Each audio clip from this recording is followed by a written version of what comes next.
Hello everyone, स्वागत है आपका अपने यूट्यूब चैनल आरजे क्लासेस के अंदर।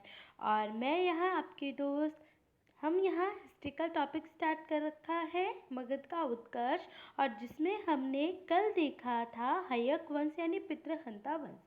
और उसके अंदर हमने बिंबिसार को देखा, अजातशत्रु को देखा और उसके बाद उदयनाग को देखा। तो इसमें आपने बहुत अच्छे से उसको कवर अप किया है। तो अगर आपने वो वीडियोस नहीं देखी है तो ऊपर आई बटन में वो आपको वीडियोस मिल जाएंगी। अब हम अगला राजवंश पढ़ते हैं मगध पे जिसमें शासन किया गया, तो वो है शिशुनाग वंश।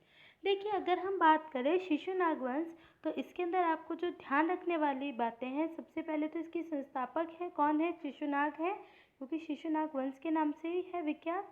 अब देखिए, शिशुनाग के बारे में बात करें तो इसके समय की बात करें तो 412 ईस्वी से लेकर 395 ईस्वी तक इनका समय माना गया है। इनकी सबसे महत्वपूर्ण उपलब्धि की बात करें तो अवंती राज्य को जीतकर अपने राज्य में सम्मिलित करना और उसको अपनी राजधानी वैशाली स्थानांतरित कर ली है। देखिए, आपने अगर पढ़ा होगा बहुत अच्छे से, तो मैंने उज्जैन का आपको बताया था कि किस प्रकार से उसने राजधानी स्थापित की थी अपनी, है ना, राजगृह राजधानी स्थापित की थी। उसी प्रकार जब शिशुनाग आते हैं तो ये क्या करते हैं, अवंती राज्य को जीतते हैं, मगध के अंदर मिला लेते हैं और अपनी जो राजधानी वैशाली है ये वहाँ पर स्थानांतरित कर लेते हैं। बस याद रखिएगा, शिशुनाग के बारे में पूछा जा सकता है कि किसने अवंती राज्य को मगध में मिलाया था, तो शिशुनाग ने मिलाया था।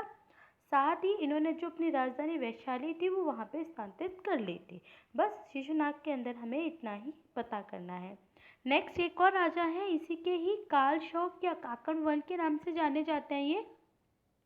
अगर इनके हम समय की बात करें तो देखिए 395 ईसा पूर्व से 360 ईसा पूर्व।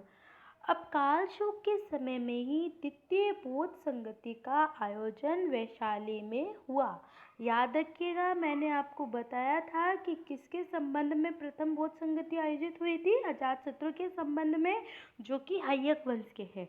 तो ये क्वेश्चंस आप बहुत अच्छे से देखिएगा, क्योंकि ऐसे क्वेश्चंस ही आपके आते हैं। तो याद रखिएगा, कालशोक के समय ही द्वितीय बौद्ध संगति का आयोजन किया गया था, वो वैशाली में हुआ था।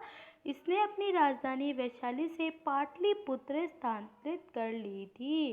तो आपसे पूछा जा सकता है, मगध की राजधानी पाटलिपुत्र किसने बनाई, तो ये बनाई थी शिशुनाग वंश के या नाग वंश के कौन थे, कालशोक या काकण वंश।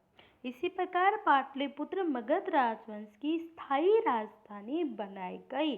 तो देखिए, अब यहाँ पे बहुत ज़्यादा क्लियर आउट होता है हमें, और ये मोस्ट इम्पॉर्टेंट है कि पाटलिपुत्र जो राजधानी स्थायी बनाई गई, ये कब बनाई गई, तो ये शिशुनाग वंश में बनाएगी, कालशोक के समय बनाई थी, उसने ही बनाई थी। सेकेंड बौद्ध संगति जब वैशाली में स्थापित हुई थी, अब सेकेंड बौद्ध संगति जब वैशाली में हुई तो इन्होंने अपनी राजधानी वैशाली से पाटलिपुत्र स्थानांतरित कर ली, और इसी प्रकार ये पाटलिपुत्र मगध राजवंश की स्थायी राजधानी बन गई है। ठीक है, तो आई होप आपको ये क्लियर हुआ होगा, क्योंकि इसके अंदर हमें दो ही चीज़ें ध्यान रखनी है।